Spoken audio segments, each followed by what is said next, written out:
Pessoal, vamos iniciar então.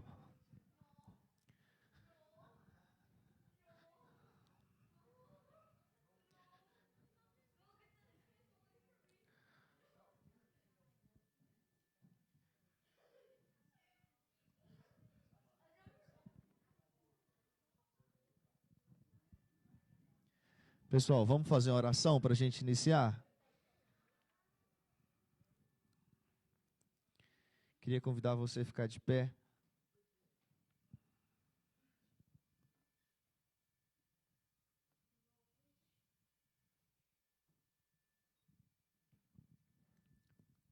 Pai querido, aqui estamos, Senhor, na Tua presença nessa noite. Deus, nós somos infinitamente gratos ao Senhor, Pai, por mais esse privilégio de estar na Tua casa, para podermos aprender mais sobre o Senhor, Pai, sobre os exemplos que o Senhor nos deu. Deus, eu peço ao Senhor, Pai, que tudo aquilo que venhamos aprender aqui nessa noite, Pai, que venha ser algo que não somente venhamos ouvir e depois esquecer, não, Pai, que nós venhamos colocar em prática, Pai, tudo aquilo que viemos aprender aqui, e que tudo isso, Pai, seja para a honra e que seja para a glória do Teu santo nome, Pai. Muito obrigado por cada vida, cada família aqui representada, aqueles que porventura estão a caminho, Pai, que o Senhor os traga em paz e segurança também, assim como aqueles que não poderão estar conosco no dia de hoje, Pai. Muito obrigado, Senhor, seja conosco em nome de Jesus. Amém. Pessoal, então, só para a gente dar uma relembrada, tem um professor amigo meu lá no Brasil que ele fala que o melhor método da gente aprender é a repetição, né? E realmente é a repetição. Ô Will, pode passar o primeiro aí, por favor. Aqui isso aqui eu vou só dar uma passada rapidão. A gente falou sobre as formas de como que a palavra de Deus chegou até a gente, né? Então nós falamos ali sobre os métodos que existem de Deus, ele revela o processo, Deus revela ele para o profeta é inspirado por Deus, ele escreveu, e nós tem um processo que não está ali, que é o processo da iluminação. Nós somos iluminados para entender essa palavra. Pode passar, Will. Aí nós falamos da divisão dos livros, né? Capítulo 1 e 2 fala da criação, capítulo 3 e 4 fala da queda do homem. Pode passar, filho. O dilúvio, do capítulo 5 até o capítulo 9, vai falar a história do dilúvio, de Noé, dos filhos de Noé. Capítulo 10 e 11 de Gênesis fala da Torre de Babel. Pode passar. Do capítulo 12 até o 38 nos conta a história de Abraão. Ali pega tudo. De Abraão, Isaac, da promessa, do pacto que foi feito, e dos capítulos 39 até os 50, fala da história de José. Então vai falar do nascimento de José, dos sonhos que José teve, da história que os irmãos venderam José para o Egito. E então terminamos o livro de Gênesis com o povo, com José sendo governador do Egito, e a família de José entrando dentro do Egito. Acaba assim o livro de Gênesis, com o povo chegando dentro do Egito, e nessa oportunidade José era o governador do Egito. Pode passar, Will. Aí nós entramos no livro de Êxodo. Por que eu estou fazendo essa relembrando? Porque a nossa história das festas, ela está dentro do livro de Êxodo. Então, a partir de Êxodo capítulo 12. Então, assim, é bom a gente estar lembrando até chegar aqui, porque a gente entende o que já se passou até essa história que a gente está contando agora. Então, dos capítulos 1 até o capítulo 6, fala da escravidão no povo no Egito. Lembrando que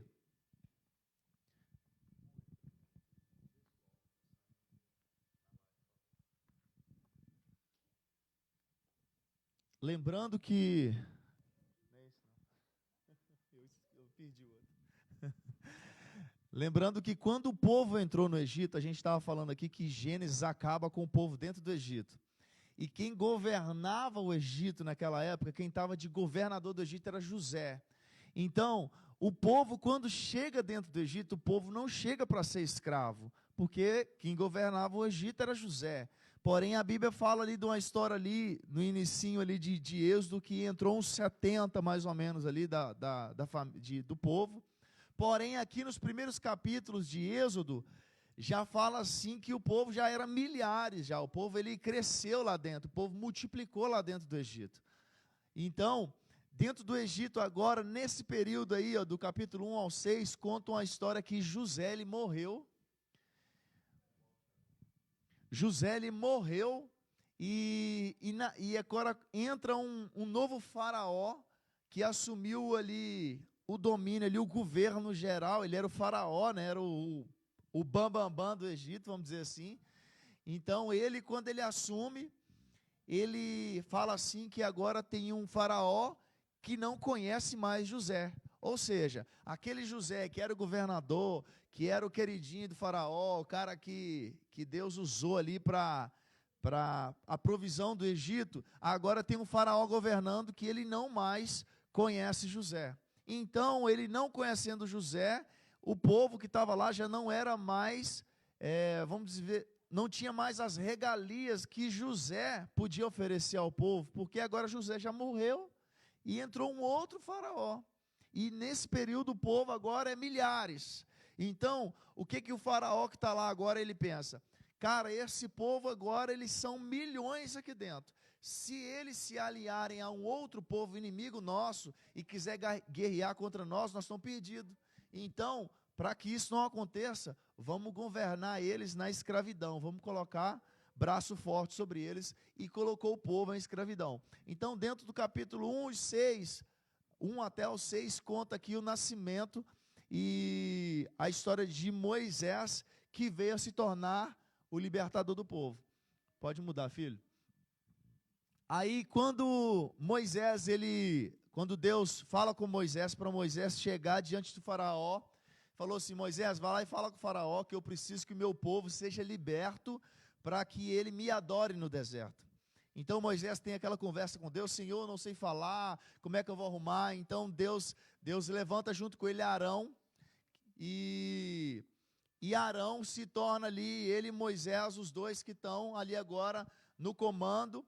Então, os dois são os porta-vozes de Deus, e eles vão ter com o faraó para falar com o faraó: Faraó, nós precisamos que você liberte o povo, tire ele da escravidão, para que ele vá no deserto para adorar a Deus. Porém, faraó, ele não abre mão do povo, e ele faz algumas propostas para Moisés. Dentre essas propostas, ele faz assim: Moisés, cara, eu vou liberar o povo para ir, porém, você não vai muito longe não, fica nas redondezas aqui do Egito.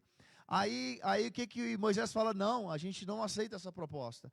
Aí a outra proposta de faraó é o seguinte: sai então, somente se você sai, porém as mulheres e as crianças ficam. Moisés também não aceitou, não, precisamos que todo mundo saia. E a última proposta de faraó foi o seguinte: sai, leva tudo, porém deixa os animais. Ou seja, os animais ali, naquele contexto ali, os animais, porque quando o povo saísse do Egito, eles precisavam de ofertar coisas ao Senhor, ofertar holocaustos ao Senhor. Se eles não têm animais, as riquezas, como eles ofertariam algo para o Senhor? Então, Moisés também se recusa, fala assim: não, nós precisamos sair tudo, levando tudo que é nosso. Lembrando que lá em Gênesis, capítulo 15, mais ou menos, se eu não estiver enganado, é onde Deus faz uma promessa a Abraão, falando assim: Abraão, o seu povo, essa terra é sua. Abraão estava em Canaã, e Deus fala com Abraão assim: ó, essa terra que eu já dei a vocês, porém o seu povo não vai habitar nela agora, somente a sua quarta geração que vai voltar para cá. Vocês vão ser afligidos por 400 anos, só depois disso que vocês vão voltar para essa terra. Deus fala isso com Abraão lá. Agora se passaram os 400 anos, agora está se cumprindo o que Deus falou com Abraão. E só que Deus fala o seguinte: Deus fala com Abraão naquele momento assim: ó, quando vocês saírem dessa terra, eu vou efetuar um juízo contra essa terra, e vocês vão sair dessa terra com riquezas. Então o povo, quando vai sair do Egito agora, Deus trata com o Egito, é aí que entra as pragas, nós vamos relembrar agora, e o povo sai muito rico daí, Porque daí, quando ele sai daí, eles já vão lá e faz o bezerro de ouro lá. Ele pega o ouro da galera lá, faz um ídolo para eles lá, um bezerro de ouro. Então ali entra as 10 pragas, que o intuito das 10 pragas, lembrando, cada praga dessa destronava um deus que o Egito adorava.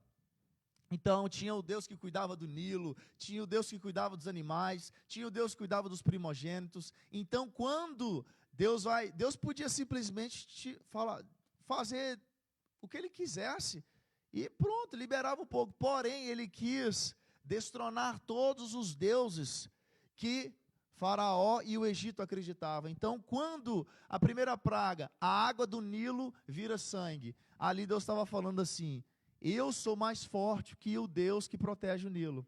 Então, quando vem ali uma praga para os animais, Deus estava falando: eu sou mais forte que o Deus que vocês têm, que protege os seus animais. Então, ali Deus acabou com todos os deuses que o Egito tinha como deuses que cuidavam deles. Passa aí, filho. Aí no capítulo 13 até o 18 fala do êxodo, né, saída do povo do Egito, desse período ali depois da 10ª praga, que a 10ª praga é onde nós estudamos que foi instituída a Páscoa, que é a morte dos primogênitos. Pode passar, filho. E nos capítulos 19 a 24, a entrega da lei, aonde o povo, porque o povo quando sai do Egito, ele fica 40 anos no deserto, porém não foram 40 anos literalmente no deserto. 2 anos o povo ficou no Monte Sinai. No Monte Sinai foi onde Deus deu as leis para Moisés, foi onde Deus falou como seria feito o tabernáculo, e Deus falou como seria o culto dentro do tabernáculo. Isso em 2 anos. Acabou os 2 anos, 38 anos de deserto, e o total de 40 anos o povo andando pelo deserto. Nós falamos na última aula o porquê dos 40 anos. Filho, pode passar. Aí dos capítulos 25 ao 40, Deus dá a instrução de como construir o tabernáculo. Pode passar, filho. Aí a gente entrou agora nas festas, porque no Êxodo capítulo 12 fala ali da festa da Páscoa, que foi instituída quando morreu os primogênitos. Então a gente falou sobre a Páscoa. Pode passar, filho. Passa mais um. Mais um. Páscoa. O termo Páscoa, ele significa em hebraico Pessá. E ele significa literalmente passagem, ou passar sobre, ou pular além da marca. O que significa Páscoa? Quando Deus institui a Páscoa, ele fala para o povo assim: ó, vocês vão pegar um cordeiro, vão matar esse cordeiro, separar esse cordeiro no 10º dia. Eu estou correndo aqui, já estou correndo, é só um resumo mesmo, só lembrando, tá? Para a gente entrar na aula de hoje. Deus fala assim: ó, vocês separam o cordeiro no 10º dia, no 14º dia esse cordeiro deverá ser morto. Do 10º dia até o 14º, esse cordeiro vai ser analisado, nós vamos ver se tem algum defeito nesse cordeiro. Não havendo defeito nele, ele vai ser morto. E o sangue desse cordeiro, vocês vão passar nos umbrais da porta. Vai passar aqui, aqui e aqui na porta. Então, foi isso que foi feito. Esse sangue que foi passado na porta, ele era o sinal da aliança com o povo de Deus, o povo de Israel com o povo de Deus. Caleb até me fez uma pergunta no domingo: pastor, a morte do primogênito alcançou o mundo naquela época, né, que existia, ou só foi no Egito? Só foi no Egito porque a morte do primogênito estava no meio das 10 pragas que queriam destronar os deuses somente do Egito. Então essa praga dos primogênitos atingiu só o Egito, porque naquela época já tinha outros povos. Tinha os moabitas, os filisteus, os amorreus, Eus, um monte de Eus, jebuseus, tudo Eus. Então, aí, por que a palavra Páscoa significa pular além da marca, ou passar sobre? Porque naquela noite que Deus ia matar, viria um anjo da morte para matar os primogênitos. O anjo da morte veio. Aonde tinha sangue nos umbrais, ele fez o quê? Ele pulou aquela casa. Aí ele ia na próxima, se tinha sangue, ele pulava aquela casa também. Por isso que o termo Páscoa significa passagem, ou pular, passar por cima. É isso que significa, passagem. Então ali foi instituída a Páscoa. Das 7 festas que nós temos Páscoa, pães asmos, primícias, Pentecoste, depois temos trombetas, depois temos expiação e tabernáculo. São 7 festas. Das 7 festas, 3 festas são festas de peregrinação. Lembrando o que é festa de peregrinação. São festas que tinham que acontecer em Jerusalém. Então, se o povo morava lá na outra cidade, na festa de Páscoa, ou Pentecoste, ou tabernáculo, ou não, nessas 3, obrigatoriamente, o povo tinha que sair de onde ele morava e ir lá para Jerusalém, porque era lá que acontecia a festa. Então, a festa da Páscoa é uma das festas de peregrinação. Na semana da Páscoa, na mesma semana, aconteciam 3 festas: Páscoa, pães asmos e primícias. E nós já falamos dessas 3 festas, e hoje nós vamos falar da 4ª festa, que é Pentecoste. Mas pode passar, filho, por favor. Aí nós falamos da Páscoa, pode passar, Will? Pode ir. Pode ir, pode ir, pode ir, pode ir. Mais. Aí entramos na segunda aula, pode ir mais um também, filho. Na segunda aula a gente falou ali da festa de pães asmos, que ela acontecia logo depois da festa da Páscoa. E a gente viu o cumprimento, a gente falou assim, que as festas, elas são representadas por uma palavra em hebraico que chama moed, que significa, moedim, seria o plural, festas. Moed seria festa, moedim seriam festas. Então, essa palavra moedim, ela significa literalmente encontro. Então, assim, são 7 encontros de Deus com o povo. Então, tá bonita aqui de ver, viu, menino? A sala hoje aí tá bonita. Tem que fazer a foto depois. Então, as 7 festas, o significado da palavra moedim significa encontros. Então, são 7 encontros. Isso tem que ficar muito claro para nós, para que a gente entenda a importância disso. Moedim, as festas significam encontros, ok? Então, como que são encontros? Jesus, ele cumpriu essas festas, não todas. Ele cumpriu 4 dessas festas, que é a Páscoa. Jesus morreu na Páscoa, exatamente na Páscoa, e ele foi o Cordeiro Pascal, ele cumpriu todo aquele ritual que deveria acontecer com o Cordeiro, nós falamos disso. Jesus, ele foi enterrado na festa de pães asmos. Aí a Bíblia fala ali sim que aquele pão, porque a palavra o fermento na Bíblia, ele simboliza pecado. Então o pão sem fermento seria assim, sem pecado. Então Jesus, ele seria o pão sem fermento, que é um pão sem pecado. Porém, ele se fez pecado por nós. E Jesus, ele cumpriu essa festa de pães asmos, porque nessa festa de pães asmos, Jesus estava enterrado aqui nessa festa. Na Páscoa ele morreu, foi enterrado em pães asmos, e ele ressuscitou na festa de primícias. E ele ali nos representou diante de Deus, sendo a primícia dos que morrem, dos que dormem. Então, ele nos apresentou diante de Deus como primícia.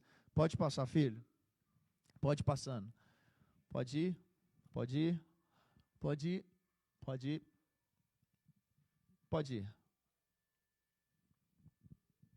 Então, a gente nós entramos na festa de primícia, falamos ali que é muito importante, Jesus, essa festa de primícia era o seguinte: quando a colheita ela já começava a dar a coloração, que estaria bom, porque a plantação era verde. Quando ela começava a amarelar, os primeiros molhos ali, eles pegavam ele, já passavam uma fitinha vermelha ao redor dele, porque eles já estavam separando o seguinte: esses primeiros frutos, ele é do Senhor. Então eles separavam e eles não tocavam na colheita até que esses frutos, os primeiros frutos, fossem ofertados ao Senhor, literalmente ofertados. Então eles apresentavam esses frutos diante dos sacerdotes, E ali, quando eles apresentavam essa primícia, era o seguinte, ó, se Deus está recebendo a primícia, Ele está garantindo que a colheita vai ser bem sucedida. Então, a festa de primícias é isso. Então, quando Cristo ele se apresenta para Deus, e Ele se apresenta como primícia, Ele está garantindo que a colheita vai ser um sucesso, e Ele está garantindo que nós vamos ser salvos diante disso. Então, nós falamos da Páscoa, falamos de pães asmos, falamos de primícias. Pode passar, filho. Pode ir passando. Aí falei ali como foi que Jesus cumpriu essa festa, né? A festa das primícias. Pode passar, Will. Pode passar. E hoje nós vamos entrar na aula 3. Pode passar. Então, hoje, nós vamos falar de Pentecostes. O material vocês têm no material que a gente imprimiu para a última aula, já tem o Pentecoste nele, no finalzinho dele aí. Então hoje nós vamos falar de Pentecoste. Ele começa aí o seu material aí. Catarina, você trouxe o... Que aí eu libero o Will lá. Aí no início aí do material de vocês, começam falando assim, as 3 festas de peregrinação, que todos os judeus deveriam comparecer, portanto representavam os 3 maiores encontros com Deus. E eles são Páscoa, Pentecoste e Tabernáculo. Lembrando que a festa de peregrinação eram festas que aconteciam em Jerusalém. Então, não importa onde o povo morasse, ele tinha que vir. Muito obrigado, Catarina. Ô Will, se você quiser, pode. Você está liberado aí. Então, fala aqui, ó. Aí inicia Pentecoste assim, ó. Levítico 23. Depois, para vós contareis desde o dia seguinte ao sábado, desde o dia em que trouxerdes o molho da oferta movida, 7 semanas inteiras serão, até o dia seguinte ao 7º sábado, contareis 50 dias, então ofereceis nova oferta de alimento ao Senhor. Aqui nós estamos falando da festa que chama Shavuot, que seria Pentecoste, que está no material de vocês isso aí. Então, essa festa também era relacionada à colheita. Todas as festas são relacionadas à colheita. A festa da Páscoa era referente à colheita da cevada. E essa aqui de Pentecoste era do trigo. Mas tudo relacionado à festa era referente à colheita. Então aqui, nós iniciamos aqui falando que ela era celebrada 50 dias depois da Páscoa. Passava a Páscoa, aí tinha pães asmos, depois primícia, mas 50 dias depois da Páscoa acontecia a festa de Pentecoste, que era 50 dias depois. Então, a festa da Páscoa marca o início da colheita da cevada. A festa de Pentecoste aconteceria durante a festa do trigo, a colheita do trigo. Ela caía no 6º dia do mês hebreu. A festa durava um dia, deveria ser celebrada 50 dias depois da festa de primícias. Falei errado para vocês, falei que era depois de Páscoa. Mas ela acontecia 50 dias depois da festa de primícias. Se quiser, pode deixar apagado. Eu estou usando o tablet aqui. Se quiser. A festa é chamada Pentecoste, ou festa das semanas. Aí Pentecoste é o nome grego dado a essa festa. E Shavuot seria festa das semanas, que fala sobre eles em Êxodo. Essa festa em Êxodo 23, Números 28. A principal atividade desta festa era apresentar e balançar os primeiros frutos ao Senhor. Eram 2 pães assados com fermento, agora é diferente. Esse balançar representava a dependência de Deus para que eles tivessem o pão diário. Posteriormente, quando os judeus foram espalhados dentre as nações, a festa de Pentecostes deveria ser um memorial ao tempo quando Deus deu a Torá no Monte Sinai. O que acontecia?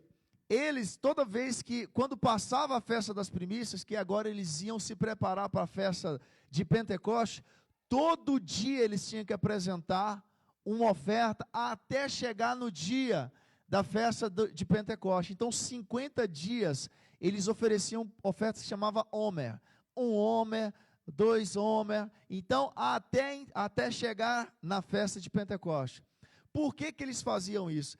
Era para mostrar que Deus cuidava deles diariamente. Era para lembrar do cuidado de Deus no deserto com o maná, que era um alimento diário. E, aliás, depois se tornou um memorial do tempo desse alimento diário, porque aqui ainda não existia nenhum maná. Eles tinham acabado de sair do Egito e eles estavam no Monte Sinai. O maná só veio depois que eles estavam no deserto, caminhando, aí que veio o maná. Então, aqui eles tinham que apresentar a oferta todos os dias, mostrando assim que Deus, ele dava o sustento todo dia. Então, todo dia eles eram gratos ao Senhor por esse sustento. Aí, tanto que a gente vê ali na oração do Pai Nosso que está no céu, santificado seja o teu nome. Aí ele, que o pão nosso de cada dia nos dai hoje. Então, assim, eles queriam mostrar para Deus a dependência de Deus diariamente. Então, no Pentecoste, o primeiro Pentecoste que aconteceu, gente, o primeiro Pentecoste, ele aconteceu, foi no Monte Sinai, aonde Deus deu a Torá para o povo. O que é a Torá?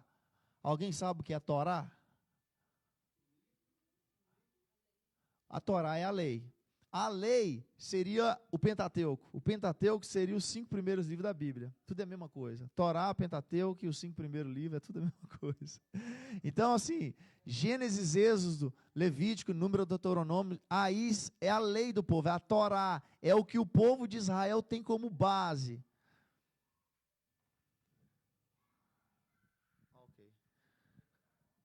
Não acabou ainda não, mas vai acabar. Então, aqui fala assim que esse Pentecoste ele deveria ser um memorial ao tempo quando Deus deu a Torá no Monte Sinai. Então, a primeira festa de Pentecoste, ela aconteceu literalmente quando Deus deu a Torá no Monte Sinai. Pode trocar de uma vez, pastor, por favor.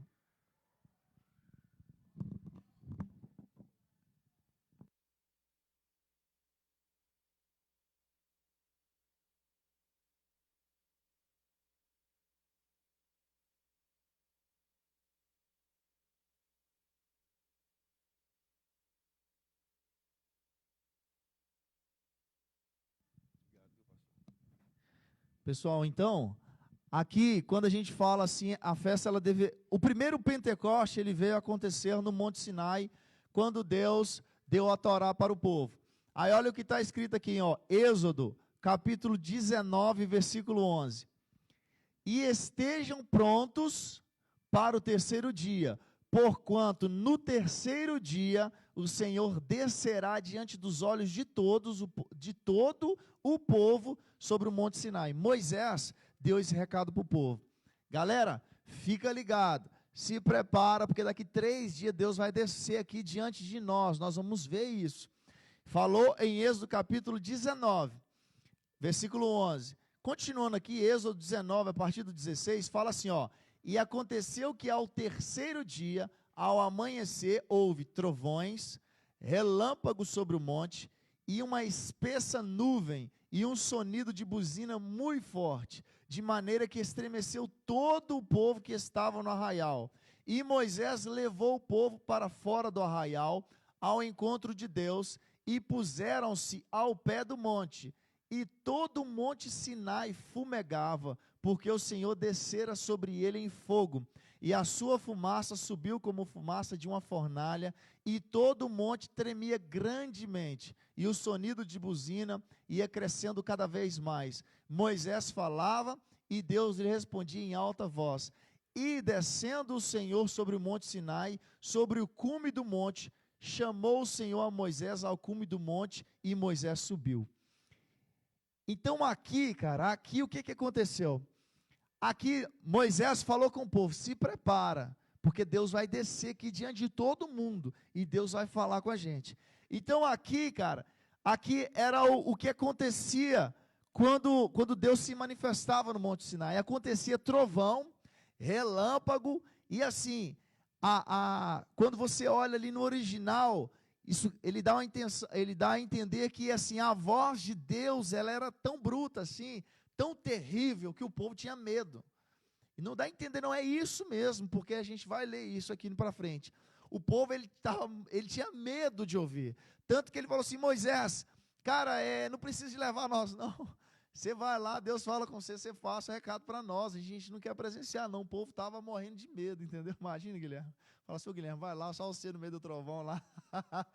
Eu não sou muito bom com eletricidade, não. Vai lá para mim.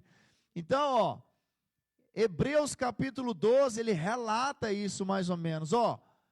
Porque não chegaste ao monte palpável, aceso em fogo, e a escuridão, e as trevas, e a tempestade, ao sonido da trombeta, e a voz das palavras, ao qual os que a ouviam pediram que não lhe falassem mais. O que eu te falei, o povo ouvia e falava assim: não, Senhor, não fala mais não, não fala mais não. E fala assim: Moisés, vai lá, cara, representa a gente está com medo disso, dessa revelação de Deus. Então, porque não podiam suportar o que lhes mandava. Se até um animal tocar um monte, será apedrejado ou passado com um dardo. E tão terrível era a visão que Moisés disse: estou todo assombrado e tremendo. Até Moisés falou que ele estava assombrado e tremendo. Quando acontecia isso, o povo não podia. Deus falou com Moisés: Moisés, avisa o povo que nem toque no monte, porque quem encostar no monte vai morrer. Então Moisés estava lá, Deus estava dando a lei para ele, e Deus estava falando com ele, e Deus falou assim: Moisés, avisa o povo que quando você estiver comigo lá, que foram 40 dias, fala para ninguém chegar perto do monte, porque se encostar no monte vai morrer.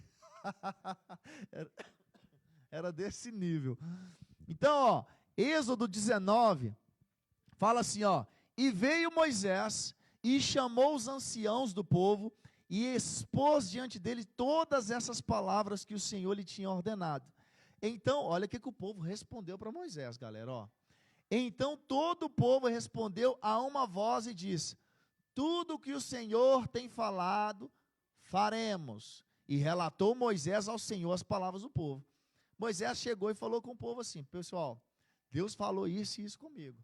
Vai acontecer isso, eu vou... Tipo assim, Moisés estava falando para eles: eu vou precisar tirar um tempo com Deus, vou ficar um tempo lá em cima, Deus vai falar algo para nós, eu vou trazer essa mensagem para vocês, mas não toca no monte e espera que eu vou voltar. Aí o povo falou assim, ó: tudo que o Senhor tem falado, faremos. Então Moisés relatou a Deus a palavra do povo. Moisés falou assim: Senhor, não, já falei com o povo, está tudo certinho, ninguém vai encostar no monte, todo mundo vai esperar de boa, na hora que eu descer aqui, para ver o que nós temos para eles. Aí Êxodo capítulo 19 está falando isso. Aí, nossa Deus, que tamanho de slide esse aqui, nem eu lembrava dele. Aí fala assim, ó, Êxodo 32 agora. Daqui a pouco a gente vai entrar mais fundo no cumprimento dessa festa. Mas primeiro eu quero que vocês entendam aqui o pano histórico do acontecido. E aconteceu que, chegando Moisés ao arraial, vendo o bezerro, porque é o seguinte, o povo falou com Moisés assim: Moisés, tudo que você falou nós vamos atender, cara. Aí Moisés me sobe lá 40 dias, aí na hora que ele desce, o povo está lá adorando um bezerro de ouro, rapaz. Porque o povo eles meio que pressionaram Arão, e falou assim: Arão, faz para nós um Deus aí, cara, porque Moisés, acho que esse cara morreu lá em cima, não vai voltar mais, e a gente precisa adorar alguma coisa, faz um bezerro de ouro para nós. Aí Arão foi, não sei o que deu na cabeça de Arão, que ele juntou o ouro da galera toda lá e fez um bezerro de ouro, rapaz, e começaram a adorar o bezerro de ouro. Aí você imagina Arão, rapaz, era porta-voz de Deus junto com Moisés, aí ele me dá uma mancada dessa aí. Aí, ó, chegando Moisés ao arraial, e vendo o bezerro e as danças, acendeu-lhe o furor, e arremessou as tábuas das suas mãos, e quebrou-as ao pé do monte. Foi quando Moisés ele chega com as primeiras tábuas da lei. E falar isso agora não, mais para frente, senão é spoiler, entendeu? É coisa que a gente vai ver ainda. Então Moisés, quando ele viu aquilo, ele ficou bravo, cara, pegou as tábuas da lei e quebrou. E aí ele continuou, e tomou o bezerro que tinham feito, queimou no fogo, moendo até que se tornou em pó, e o espargiu sobre as águas, e deu a beber aos filhos de Israel. E Moisés perguntou a Arão, que te tem feito esse povo, que sobre ele trouxeste tamanho pecado? Moisés falou com Arão, o que o povo te fez, que você trouxe um pecado desse para eles? Tipo assim, por que você fez um bezerro de ouro assim? Aí, então respondeu Arão, não se acenda a ira do meu senhor, tu sabes que este povo é inclinado ao mal, e eles me disseram, faze-nos um Deus que vá diante de nós, porque não sabemos o que sucedeu a esse Moisés, a este homem que nos tirou da terra do Egito. Então eu lhe disse, quem tem ouro, arranque-o e dei-no, e lancei-o no fogo, e saiu esse bezerro. E vendo Moisés que o povo estava despido, porque Arão o havia deixado despido, olha para você ver, o povo já estava despido já. Para a vergonha entre os seus inimigos, pôs-se em pé Moisés na ponta do arraial e disse, quem é do Senhor, vem a mim. Então se ajuntaram a ele todos os filhos de Levi, e disse-lhe, assim diz o Senhor Deus de Israel, cada um põe a sua espada sobre a sua coxa, e passai, e tornai pelo arraial de ponta a ponta, e mate cada um do seu irmão, cada um do seu amigo, cada um do seu vizinho. E os filhos de Levi fizeram conforme a palavra de Moisés, e caíram do povo naquele dia 3.000 homens. Cara, o que aconteceu? Moisés, depois que ele desceu e viu o povo fazendo aquilo ali, Moisés ficou revoltadão, cara. Cobrou de Adão já está morto, tá? De Arão.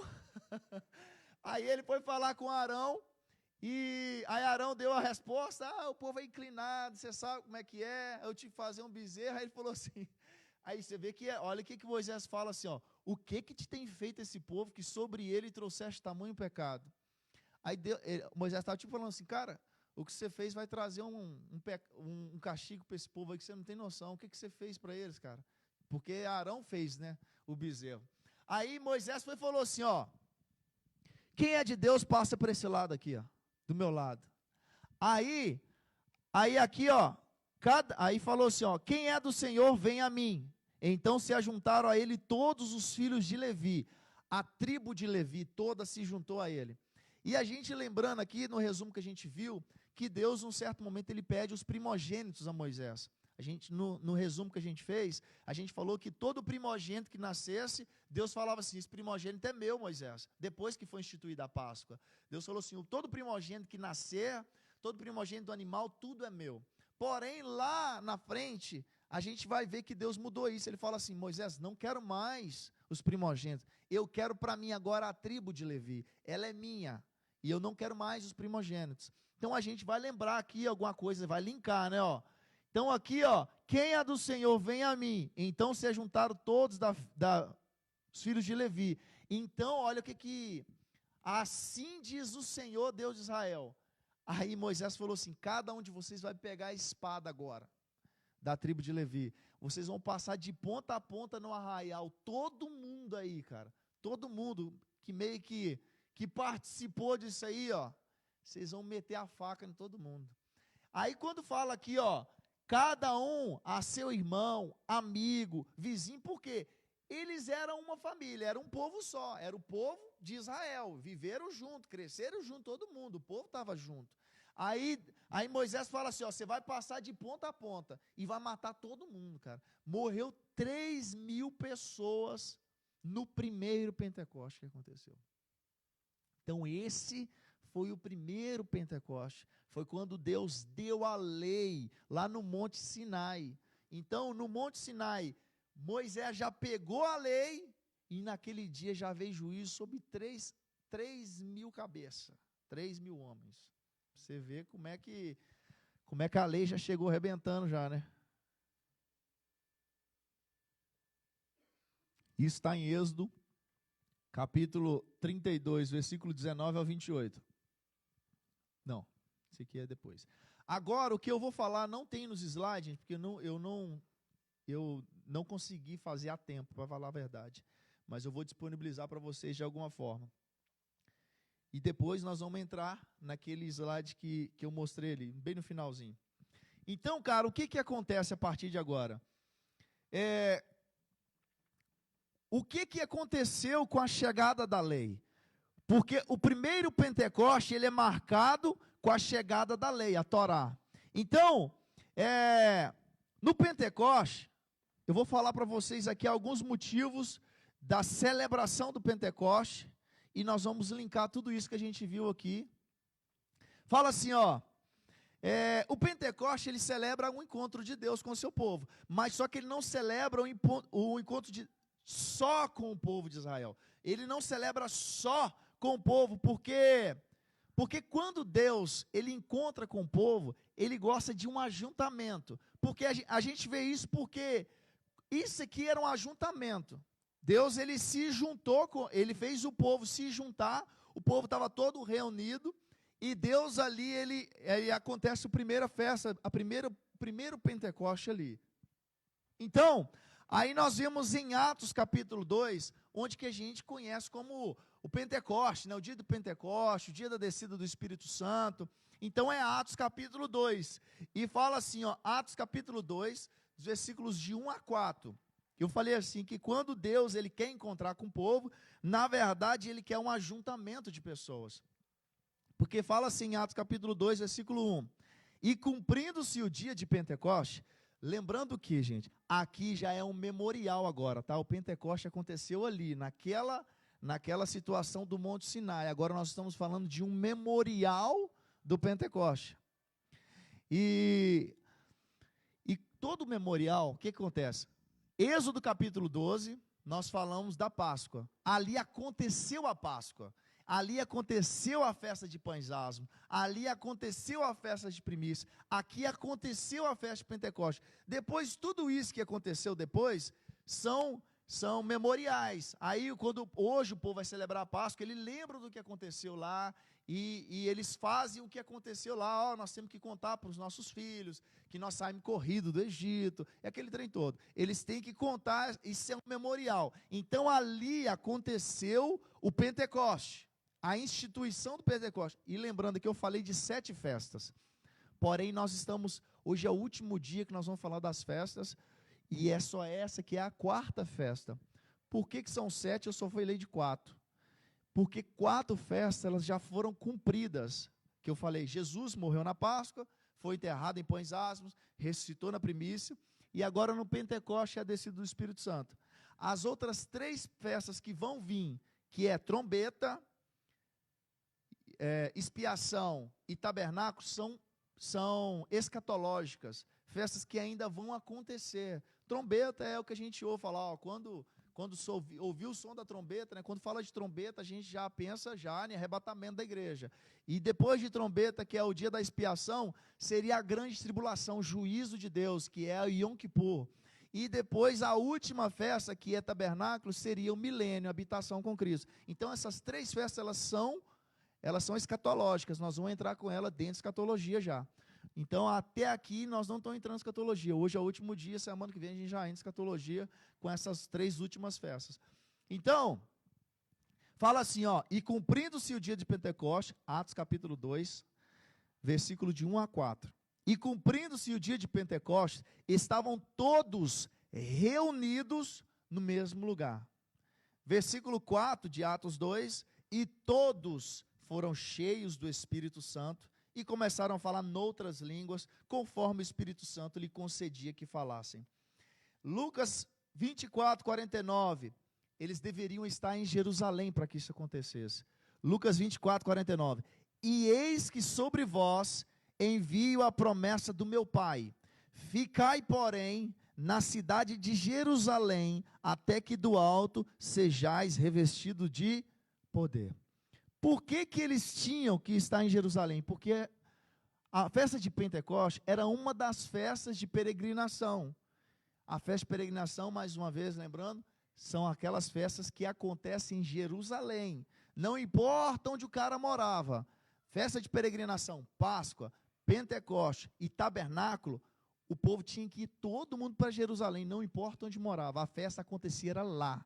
Então, por isso, quando Jesus vai falar com os discípulos assim sobre o Pentecoste, ele fala assim, ó, ficai em Jerusalém, até que do alto sejais revestidos de poder. É como se Jesus estivesse falando para eles assim, eles não tinham ideia disso.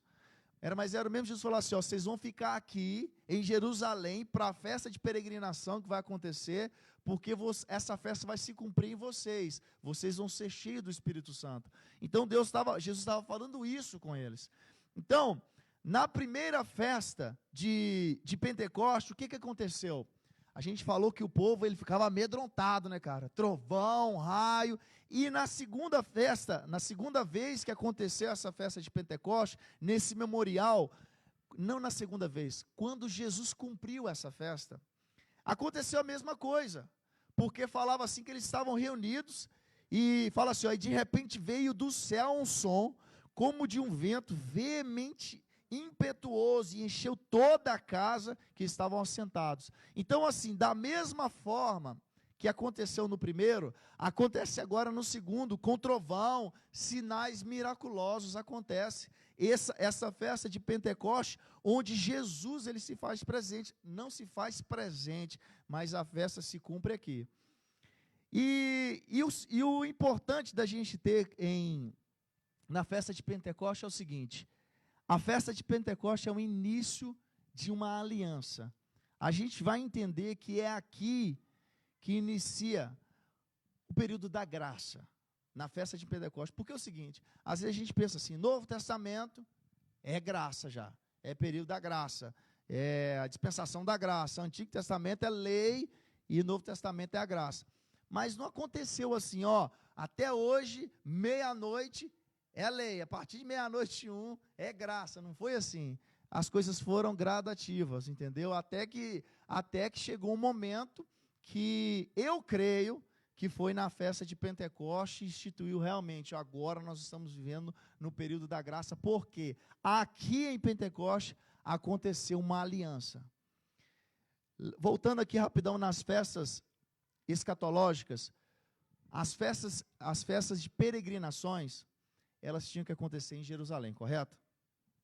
Todo mundo lembrando disso aí, não está? Pois é, Israel, teve um período que Israel não existiu mais como nação. Então, quando o pessoal que estudava escatologia, eles olhavam para Israel e falavam assim, cara, como que essas festas vão se cumprir? Porque tem que ser em Jerusalém, mas Israel nem é nação. E aí? Aí, em 1946, se eu não estiver enganado, eu não lembro, não sou muito bom de história, não. Mas eu acredito que em 1946, quando Israel se tornou nação de novo, ela foi reconhecida como nação. Então, ali, os teólogos ficaram assim, ó, cara, Israel é nação de novo. Agora o povo vai começar a voltar para Israel, porque os judeus estavam espalhados no mundão aí, cara, no mundo afora. Aí o povo agora começa a voltar para Israel. E se o povo está em Israel, é propício para que as festas aconteçam, porque o povo pode se reunir em Jerusalém de novo. Então fica ligado isso aí para os próximos episódios da escatologia, tá? Que nós vamos pegar isso aí. Então, no Pentecoste, cara, o que acontece? Ali acontece o início de uma aliança, porque Deus no Sinai, o primeiro Pentecoste que aconteceu, Deus ali ele faz uma aliança com Moisés. Ele faz uma aliança com Moisés quando Moisés ele sobe no monte. E essa aliança ela vem estabelecida em forma de quê? De lei. É a lei, a Torá. Deus dá uma lei para o povo, fala assim, ó, a minha aliança agora é a lei. Então ali é feita uma aliança no primeiro Pentecoste. Porém, Paulo vai dizer lá em 2 Coríntios, capítulo 3, versículo 7, que a lei é o ministério que trouxe morte. Fala assim, ó, e se o ministério da morte, gravado com letras em pedras, veio em glória, de maneira que os filhos de Israel não podiam fitar os olhos na face de Moisés por causa da glória do seu rosto, a qual era transitória. Aí ele vai continuar falando, quanto mais, aí ele vai continuar a história. Mas ele está falando assim, porque quando Moisés desceu do monte, o rosto dele brilhava, que o povo não conseguia olhar para ele, porque o olho dele brilhava por causa da glória de Deus. E isso, Paulo vai até falar disso em Coríntios também, é algo engraçado, porque Moisés, cara, para você ver o que Moisés fazia. Teve um período que o rosto dele já não brilhava mais. Porque quando brilhava, o que ele fazia? Ele jogava um lenço no rosto, porque quando ele descia do monte, o povo não ficava assim, Moisés, nós não estamos conseguindo olhar para você, ele tampava o rosto. Só que aí Paulo vai falar em 2 Coríntios aqui, que ele fala assim que o rosto, a glória já tinha passado do rosto de Moisés, só que ele ainda continuava com o rosto tampado, tipo assim, para o povo não ver que a glória já tinha saído dele. Era tipo assim, o povo falava assim, não, ele usa esse lenço aí, porque nós não pode olhar para a cara dele, porque senão a gente não aguenta de glória. Mas a glória era transitória, já tinha passado. Aí ele usava o lenço do mesmo jeito. Aí Paulo vai falar assim, para a gente tirar o lenço da religião da cara, entendeu? Tipo isso, Paulo está falando. Então, Moisés, cara, Moisés, mal de vergonha. Então, cara, aí fala assim, a lei é um ministério que trouxe morte, cara. E essa lei, ela foi a aliança que foi feita no Sinai. Por que que ela é um ministério que traz morte? Porque, cara, a lei, ela só mostra para nós o quão pecadores nós somos. É só isso. Não sei se você estava falando, era com o Kleber e com a Eliana outro dia, porque só existe pecado porque existe lei. Porque se não existisse uma lei, assim, você não pode matar um cara. Se não existisse a lei, se eu matasse o cara, eu não ia fazer nada demais. Não existe uma lei falando que eu não podia matar. Agora, a partir do momento que existe uma lei, fala assim, não mate.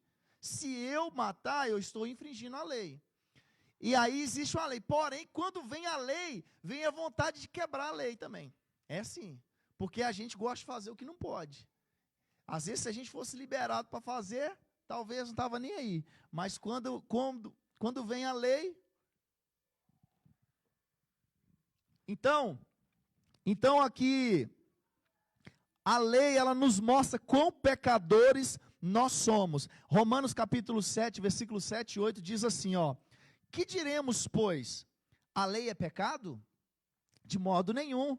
Mas eu não conheci o pecado, isso aqui é Paulo falando, mas eu não conheci o pecado senão pela lei, porque eu não conheceria a concupiscência se a lei não dissesse, não cobiçarás.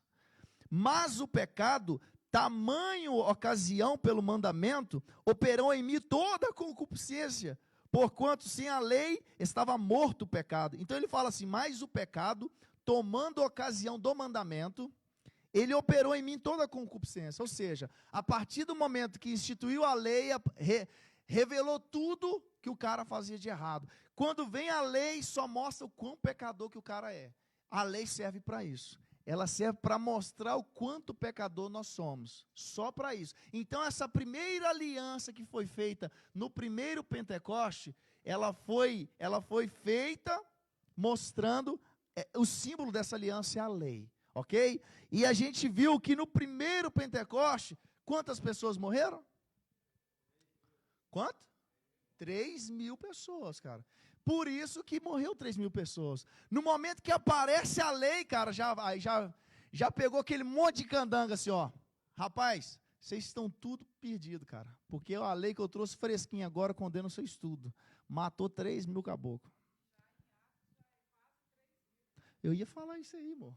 É isso aí, Não é isso aí, Olha para você ver como que é forte, cara. Porque fala assim que no primeiro Pentecoste, onde foi instituída a lei, morreu 3.000 pessoas. Mas quando ali no Pentecoste, quando a gente é visitado pelo Espírito Santo, nascem de novo quase 3.000 pessoas. Então lá, na lei, morreu 3 caboclos. Na graça agora nasceram quase 3.000, porque fala assim que foram agregados quase 3.000 pessoas. Você vê que Deus fez meio que uma troca agora, né? E a gente vai ver o porquê disso. Porque, Êxodo, capítulo 32, 28, fala ali, né, o que a gente leu, que morreram mais de 3.000 homens. E diante disso, eu até citei eu até peguei uma passagem aqui que ela é muito mal entendida biblicamente, que é uma passagem que está em Coríntios, capítulo 2, não, segunda carta de Paulo aos Coríntios, capítulo 3, 6. Olha o que diz lá. Isso aqui não estava nem no estudo, mas eu lembrei na hora, eu falei, vale a pena falar disso, porque vocês já ouviram falar daquela, a pessoa fala assim, a letra mata. Quem já ouviu falar disso? E qual contexto você ouviu isso aí, Bruninho? Fala para nós aí. Não é que você não tem certo e errado, não, só para saber qual o contexto que alguém te falou disso aí. Justamente. Alguém já ouviu de outro conceito ou é desse também? Porque sempre eu ouço assim, ó, esse camarada que estuda demais, aí a Bíblia já deixa claro, ó, a letra mata. Esse cara que estuda demais, uma hora ele fica doido aí e começa a descrer em tudo. E eu já pensei assim também, entendeu? Aí eu lembro até um dia, rapaz, eu estava trabalhando aqui, eu comecei a trabalhar aqui, acho que tinha umas 2 semanas que eu estava trabalhando aqui. Aí um dia lá tinha um camarada, rapaz, eles não sabiam. Eu estava trabalhando com o cara, ele não sabia que eu era pastor, nada não. Nós estávamos conversando lá e ele era cristão, começou a falar de um monte de negócio. Aí eu falei, esse cara conhece pra caramba da Bíblia. Aí nós ficamos conversando lá e tal. Aí ele falou, não, porque a Bíblia já falou, já. A letra mata, esses caras aqui estudam demais. Eu falei assim, ó, não é muito bem isso aí que está falando, não. Aí ele falou assim, mas o que está falando lá então? Aí nós vamos falar agora o que está falando lá. Ó, está falando assim, ó, o qual nos fez também capazes de ser ministros de um novo testamento, não da letra, mas do Espírito, porque a letra mata e o Espírito vivifica. Cara, o que está falando aqui? A lei, ela é a letra. Ela é aquilo que nós conhecemos, é aquilo que foi revelado para nós, porém ela só nos mostra o quão pecadores nós somos e o quanto Deus é santo e nós não podemos cumprir isso. E essa lei é a letra, entendeu? Ali é a letra. E ele fala assim, porém o Espírito vivifica. O que seria o Espírito? Cara, eu falei com a Alice assim, amor, eu já tinha lido isso um monte de vezes, mas hoje, quando eu fui ler, hoje mesmo, no dia de hoje, que eu tive um outro entendimento. Não da questão da lei, da letra. Essa da letra eu sabia tinha muito tempo. Mas então, quando falar assim, a letra mata, não tenha como uma pessoa que estuda pra caramba e ele vai perder a fé, por isso que senão Paulo era incrédulo pra caramba. Então, a letra aqui, ela é simbolizada pela lei. A lei, ela mata. A lei mata. Mas aí, quando a gente falou aqui que no primeiro Pentecoste, o que aconteceu? 3.000 pessoas morreram. Porém, na descida do Espírito Santo, quase 3.000 nasceram de novo. Então, quando você fala assim, a letra mata, a lei mata e o Espírito vivifica, porque na descida do Espírito Santo, vivificou, ele trouxe vida a quase 3.000 pessoas. Então é isso que está querendo dizer esse versículo. Então não é de você estudar que você vai ficar doido, entendeu? Descrente. Aqui a letra é a lei. Em Romanos capítulo 7, versículo 12, diz que a lei ela é santa. Fala assim, ó, e assim a lei é santa, e o mandamento é santo, justo e bom. Cara, a lei, ela aponta a nossa incapacidade de fazer a vontade de Deus, é isso. A lei só mostra. Você falou uma coisa? Ou... Ah. A lei, ela só aponta para nós a incapacidade de nós fazermos a vontade de Deus. Mas em Atos, cara, em Atos, nós estamos falando até agora da primeira aliança, que foi feita lá no Sinai. Agora que eu falo com você que eu entendo que aqui chegou o período da graça, porque uma nova aliança, a igreja agora está debaixo de uma nova aliança. Porque na Páscoa, nós somos libertos. No pães asmos, fomos justificados.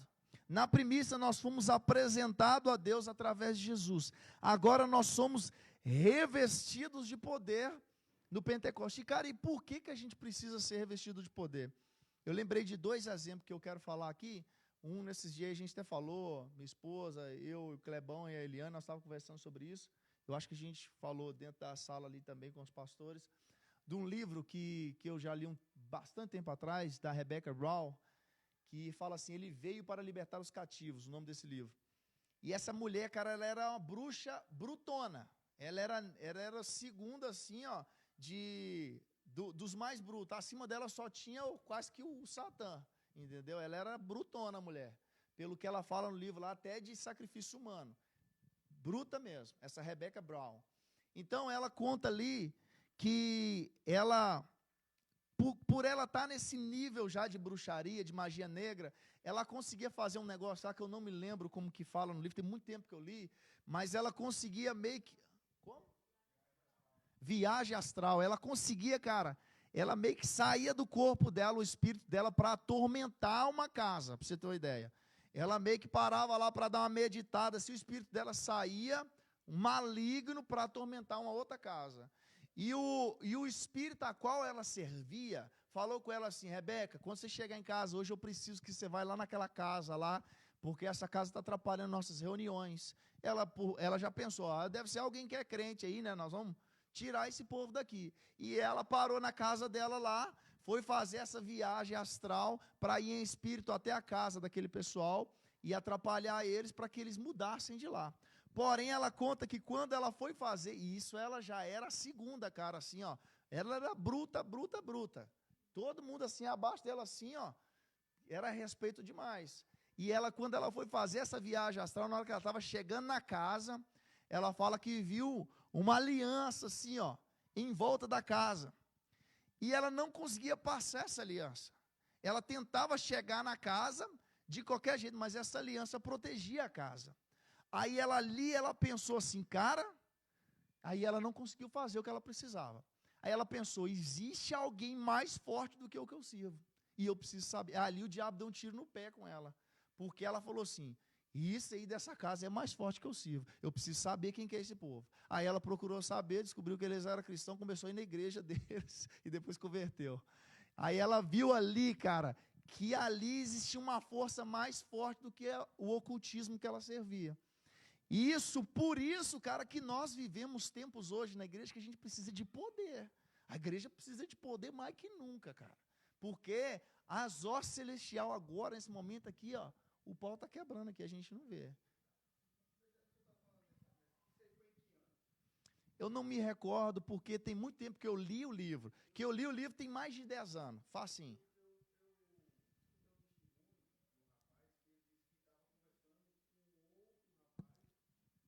Pode falar.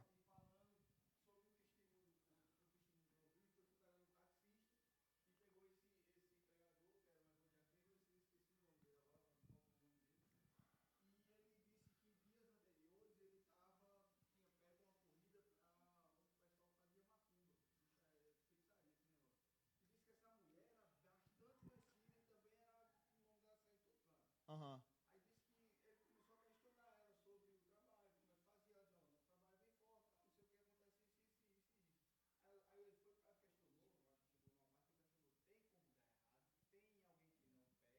Aham.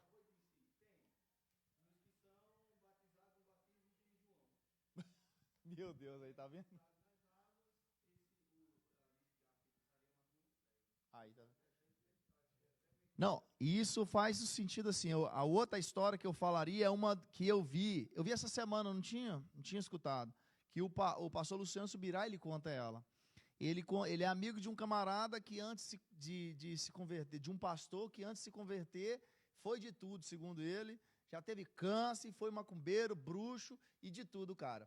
Aí ele conta que um dia esse camarada na casa dele, na sala da casa dele, ele fala assim, cara, me conta aí como é que vocês faziam as coisas, como é que foi sua conversão? Fala pra mim.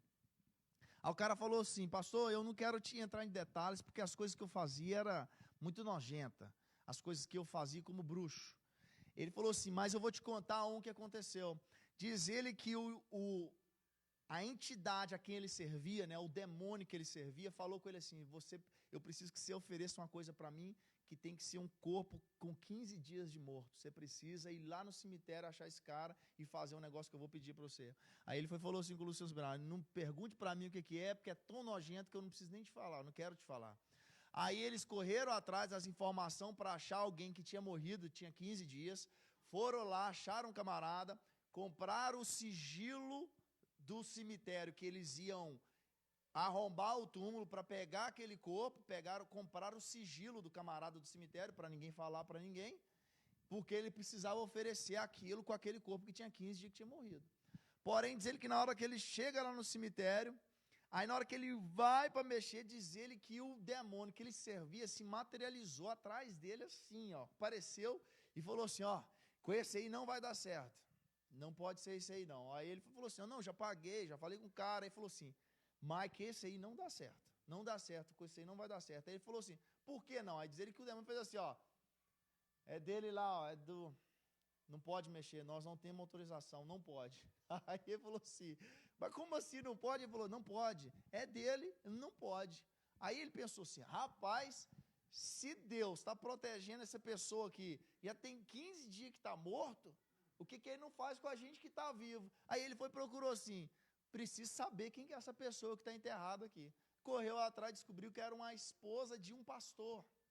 Aí ali, a chave dele virou e falou, não, rapaz, não tem lógica não, ué. Tem 15 dias que ela está morta já, e isso aí é muito mais forte do que o que eu sirvo. E ali também o diabo deu um tiro no pé, porque mandou o cara fazer um negócio, ali ele encontrou Deus.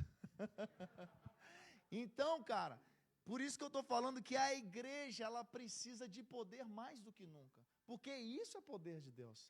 Então, ali em Atos, cara, na Páscoa, nós somos libertos, pães asmos, justificados, primícia, apresentados a Deus através de Jesus, e agora nós somos revestidos de poder. A palavra testamento significa aliança, porque às vezes você vai falar assim, o Antigo Testamento, ele também é chamado de Antiga Aliança e a Nova Aliança. Aí qual a diferença entre a Antiga e a Nova Aliança? Hebreus, capítulo 12, vai falar da Nova Aliança. Agora não é da aliança, da Antiga Aliança da lei, agora ele está falando da Nova Aliança. Olha, Hebreus capítulo 12, a partir do versículo 24, olha o que diz. Aliás, Hebreus 12, a partir do 18 até o 24. Porque não chegastes ao monte palpável, que monte era esse? Monte Sinai, aceso em fogo, e a escuridão, e as trevas, e a tempestade, e ao sonido de trombetas, e a voz das palavras, a qual os que ouviam pediam para não falar mais. Você lembra, o povo falava a Moisés, Moisés, a gente não quer, vai lá, representa a gente. Porque não podiam suportar o que lhes mandava. Se até um animal tocar no monte, será apedrejado ou passado com um dardo. E terrível era a visão que Moisés diz, estou todo assombrado e tremendo. Mas chegaste ao monte Sião, e é a cidade de Deus vivo, a Jerusalém celestial, e aos muitos milhares de anjos, a universal assembleia e igreja dos primogênitos, que está escrita no céu, e a Deus, o juiz de todos, aos espíritos dos justos aperfeiçoados, e a Jesus, o mediador de uma nova aliança, e o sangue da aspersão, que fala melhor do que o de Abel. Cara, aqui, o escritor de Hebreus, que muitos acreditam que talvez seja Paulo, outros não, eu não posso falar quem que é, não sei. Porém, aqui ele está falando de uma nova aliança. Nós agora estamos debaixo de uma nova aliança. A igreja está debaixo de uma nova aliança. Nós não mais estamos debaixo daquela aliança da lei, que ela mostrou para a gente o quanto somos pecadores, porém ela mostrou para nós também o quanto que a gente não conseguiria cumprir ela. Nós olhávamos para a lei, não poderíamos cumprir a lei, e ela nos mostrava o quão pecadores nós éramos. Então, a velha aliança no Sinai, ela trouxe medo, cara, e aterrou, porque até no modo que ela foi dada, foi terrível. O povo não aguentava ouvir. Clebão, imagina. Então ela trouxe medo, temor, a ponto do povo pedir para que Deus não falasse mais com eles, usasse Moisés. Moisés representa a gente. Então, e como a pastora Lília falou, na aliança, na primeira aliança da lei, morreram 3.000 pessoas. E na segunda aliança, Atos capítulo 2, versículo 41, diz que agregaram-se quase 3.000 almas. Ali foi meio que uma troca que Deus fez. Você vê que a lei, ela mata, a letra mata, e o Espírito, ele vivifica. Então, com a descida do Espírito Santo, é ali que se cumpre, o Espírito vivifica. Então, o Pentecoste, ele mostra para nós o quê? Ele mostra a santidade de Deus e a incapacidade do homem de cumprir os mandamentos da lei. E ele mostra, e o Pentecoste também é uma aliança de vida, porque o Cordeiro que foi Jesus, homem, ele cumpriu toda a lei. Ele cumpriu toda a lei. E ele foi morto como um cordeiro pascal. E a Bíblia fala em Romanos capítulo 10, versículo 4, que o fim da lei é quem? É Jesus, é Cristo. Então, se o fim da lei é Cristo, Cristo justificou você. Então, nós não estamos mais debaixo de condenação por isso, porque se nós fomos justificados por Cristo, que cumpriu toda a lei, nós não estamos mais debaixo de acusação. E é isso, cara, que a igreja de hoje, ela não entende. Porque quando a gente fala de pregar um evangelho do reino, não é um evangelho, cara, que a gente aceita tudo, porque as pessoas confundem isso. Por exemplo, um dia eu fui pregar numa igreja, que não está muito dentro do contexto, não. Mas eu fui pregar numa igreja Assembleia de Deus, aqui nos Estados Unidos. E eu estava na Ramp, pouco tempo atrás, quase falando o nome da igreja já, né? Mas aí, eu falei assim com o pastor muito amigo meu. Falei assim, pastor, eu te conheço tem muito tempo, mas eu quero tirar uma dúvida com o senhor. Lá na igreja, cara, nós temos uma juventude lá, top das top, que eu nunca vi em lugar nenhum. Falei com ele. Eu gostaria de conversar com eles para que eles fossem aí. Quem sabe eles fazem um louvor com a gente aí também, porque eles gostam muito de louvor. E aí eu falei assim, porém, nós temos algumas pessoas do ministério lá, alguns têm uma tatuagem, um brinco. Por que eu falei isso? Porque ele é uma igreja de Assembleia de Deus conservadoraça. Aí eu falei que eu te conhecendo, pastor, eu não quero chegar aí com a galera e falar assim, para depois eu colocar o senhor numa situação difícil com a sua igreja local. Aí ele foi e falou comigo assim, pastor Tiesco, cara, você sabe, você me conhece tem muitos anos, eu não tenho problema nenhum com isso, só que essa igreja nós assumimos tem poucos meses, e a igreja não foi ensinada sobre isso. Então eu te peço que dessa vez o senhor venha sozinho, quem sabe numa próxima vez a igreja já esteja madura para entender isso. Por que eu estou falando isso? Porque as pessoas, elas falam de Deus, falam do reino de Deus, mas não conseguem viver isso. Cara, imagina se um camarada se converte hoje aqui, o camarada tem uma tatuagem, o que eu tenho a ver com isso, cara? Vou falar com o cara assim, cara, você vai ser condenado por sua tatuagem, primeiro que eu não vou achar base bíblica para isso. E outra que eu vou fazer o cara arrancar a tatuagem para ele ser salvo, onde que fala disso, cara? Cara, por isso que as pessoas não entendem o evangelho do reino. Evangelho do reino é o evangelho que Jesus pregou. Jesus só sentou com gente que não merecia estar com ele, que era gente igual eu e você, entendeu? Não merecia, entendeu? Sentou com publicano, cara que roubava nos impostos, roubava o próprio povo, sentou com prostituta, sentou com ladrão, tocou em gente impuro, que a lei falava para não tocar, e ele fez milagre no sábado, onde falava que não tinha que fazer. Cara, ele só foi contra o sistema religioso. Os crentes da época, nenhum agradou Jesus. Os crentes foram os que deu pedrada. Os crentes eram o que crucifica ele. Esses eram os crentes, entendeu? Então o evangelho do reino, cara, quando a gente fala evangelho do reino, os caras falam, essas igrejas do evangelho, visão apostólica, evangelho do reino, ó, aceita qualquer coisa. Não, você está totalmente enganado. Pelo contrário, aqui eu vejo o apóstolo falar coisa, o pastor Wesley, coisa que eu não vejo em igrejas tradicionais. Ó, se você não gostou, a porta está aberta, vai embora, tem mais um monte de igreja aqui do lado, você pode ir qualquer uma. Eu não vejo isso nas outras igrejas, não. Entendeu? Aqui eu já ouvi muitas vezes. Se não está bom, vai lá tomar. Já ia dar uma bicuda, você já. Pra você ficar aí. Então, cara, por isso quando a gente fala do evangelho do reino, a gente tem que viver, não só falar, cara, eu amo todo mundo. Ah, não, mas esse aí que tem tatuagem é um pouquinho diferente, entendeu? Esse aí, o meu amor é meio diferente. Não, não pode ser assim. E a culpa lá, cara, não é do pastor realmente, porque eu conheço ele.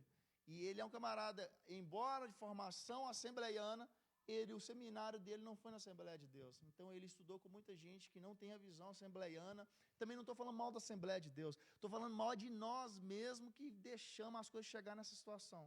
Entendeu?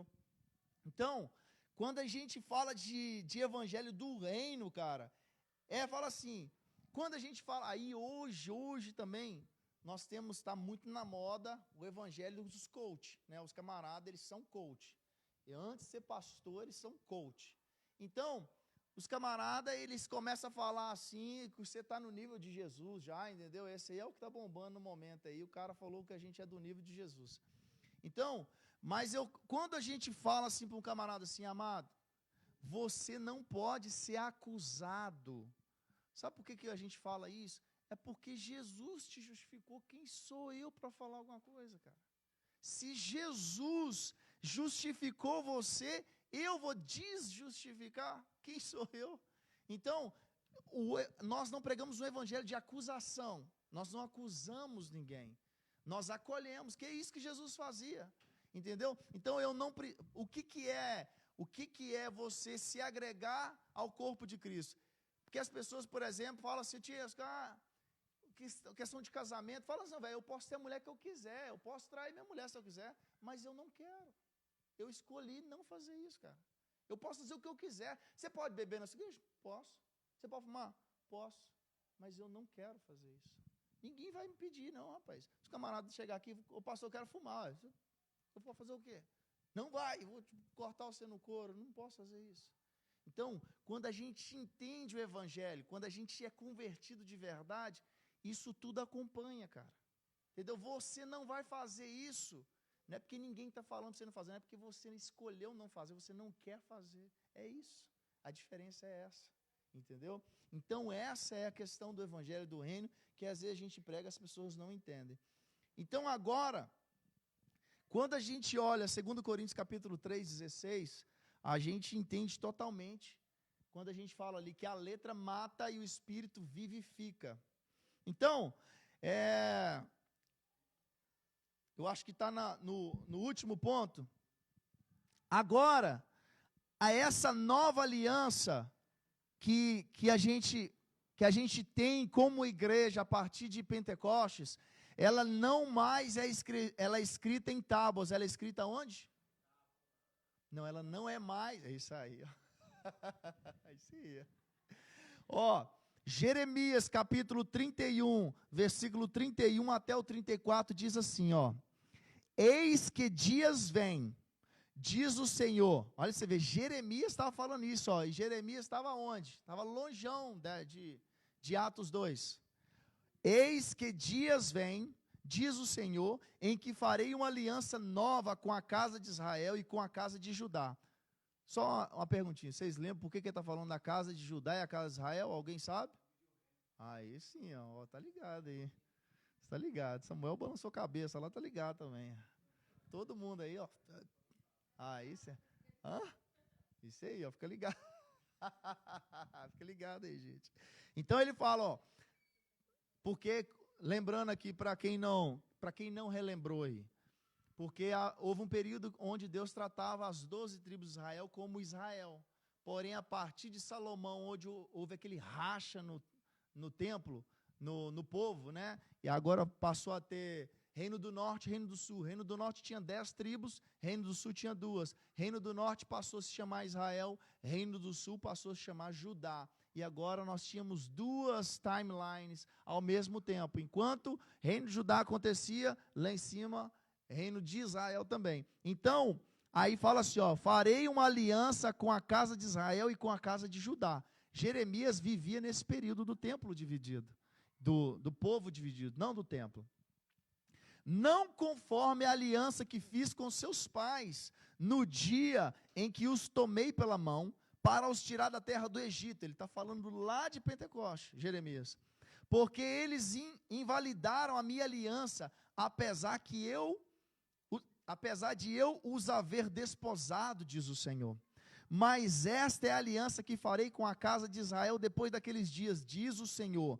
Porei a minha lei no seu interior, e as escreverei no seu coração, e eu serei o seu Deus, e eles serão o meu povo.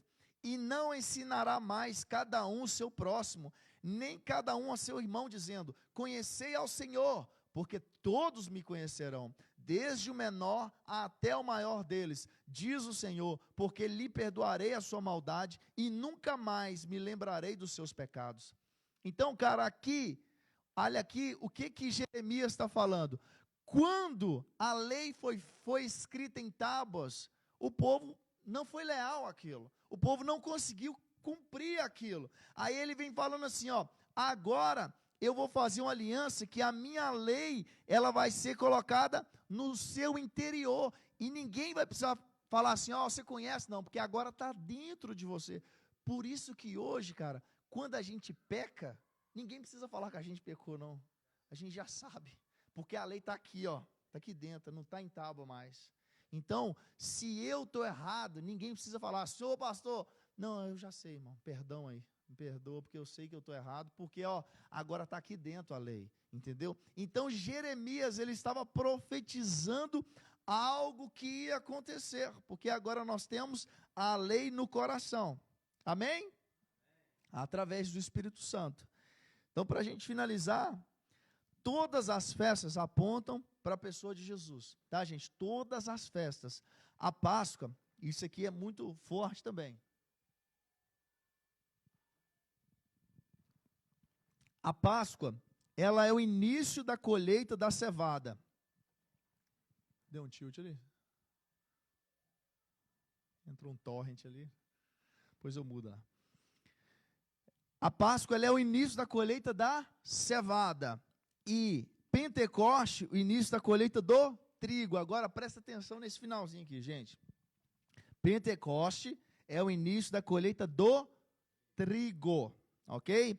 João capítulo 12, versículo 23 e 24 diz assim, ó: e Jesus lhe respondeu dizendo: é chegada a hora em que o Filho do Homem há de ser glorificado. Olha para você ver, ó. Nossa, isso aqui é top.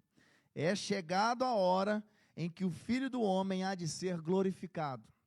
Na verdade, vos digo que se o grão de trigo caindo na terra não morrer, isso aqui é Jesus falando, pessoal. Se o grão de trigo caindo na terra não morrer, fica ele só, mas se morrer, dá muito fruto. Repetindo, ele fala: é chegada a hora que o Filho do Homem há de ser glorificado. E na verdade vos digo que se o grão de trigo caindo na terra não morrer, fica ele só, mas se morrer, dá muito fruto. Jesus aqui, amado, ele está fazendo uma simbologia que ele é o trigo. Por quê? Porque ele é o trigo. Porque Jesus morre na Páscoa.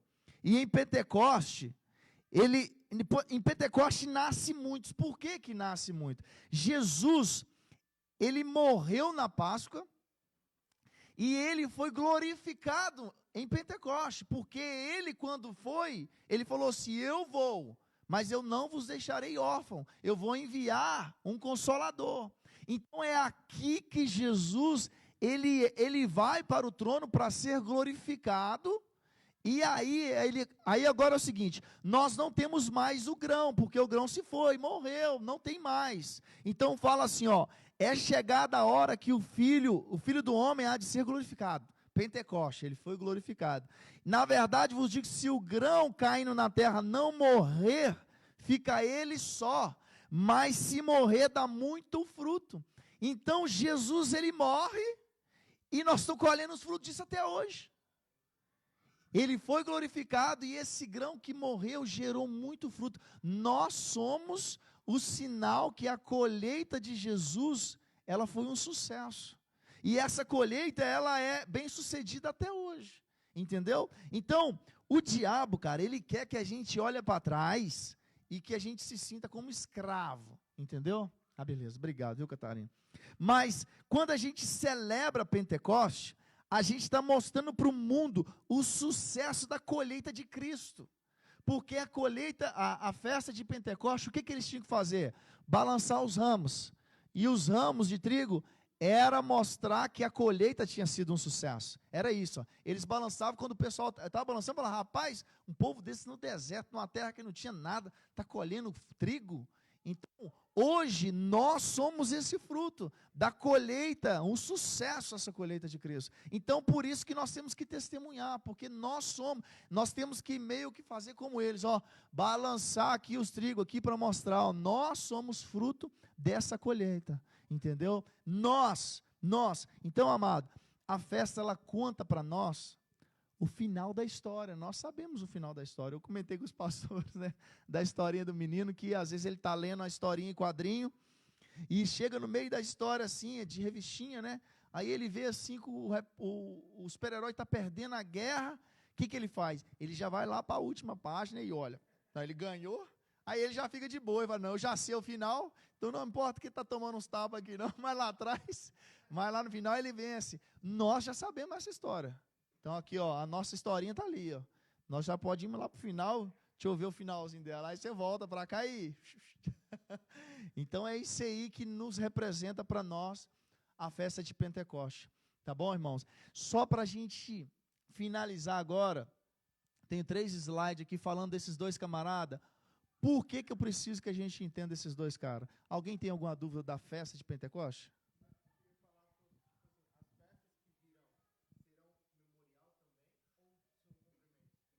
São cumprimentos. Hoje, eles fazem as festas, eles têm essas festas, acontece. Na festa, por exemplo, de tabernáculo, hoje os pais vão para os quintal da casa, monta barraca lá, eles ficam naquela barraca ali durante a festa o dia do Yom Kippur acontece também. É o cumprimento agora. Memorial dessa, porém com o cumprimento de Cristo, porque Cristo cumpriu as 4 primeiras, Páscoa, Pães Asmos, Primícia e Pentecoste. Aí agora falta ele cumprir essas 3, que seria para nós, na escatologia, trombeta, que é a próxima, seria o arrebatamento da igreja. E Yom Kippur, que é o dia da expiação, seria grande tribulação, juízo de Deus. E a festa de tabernáculo seria o milênio, que seria Deus habitando com o povo. Então, essas 3 festas são escatológicas. Por que eu preciso falar desses 2 camaradas aqui? Nós temos aqui Armínio, Jacó Armínio e João Calvino. Esses 2 camaradas, eles são 2 camaradas muitíssimo importantes para a nossa teologia. Porque é o seguinte, tudo se baseia quase que nesses caras aqui, quando se fala de teologia bíblica. Aí nós temos uns trem meio absurdo, Pelágio, semi-pelagianismo, esses negócios nem vale a pena a gente falar sobre isso. Vamos falar sobre o que importa. Armínio e Calvino, por isso que existe uma guerra eterna entre calvinismo e arminianismo. Isso aí, nós não vamos resolver isso, tá? Porque são coisas concomitantes. O que é concomitantes? O que ele defende, Armínio defende, é bíblico. O que Calvino defende é bíblico também. Então, isso, cara, nós não vamos resolver. Isso aí está desde da Reforma Protestante, 500 anos atrás, e antes da Reforma, os pais da igreja se debruçaram sobre esses assuntos e ninguém chegou a posição nenhuma, e não vai ser nós que vai resolver isso. Então, mas eu preciso que vocês entendam o básico sobre esses caras, porque as visões que hoje nós temos se baseiam no que esses camaradas ensinaram. Entendeu? Então, Jacó Armínio,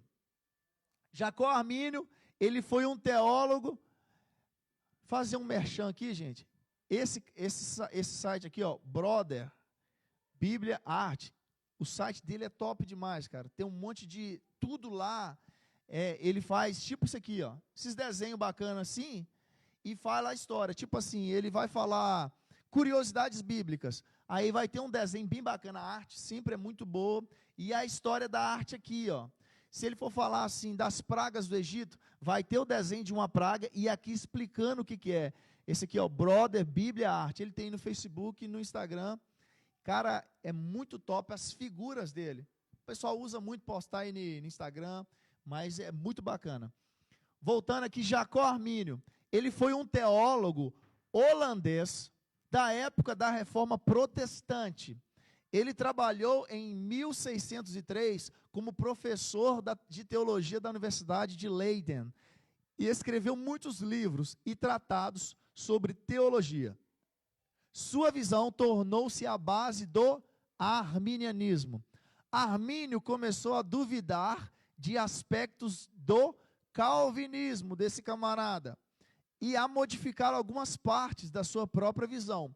Ele resistiu a alguns dos princípios calvinistas: predestinação incondicional, expiação limitada e graça irresistível.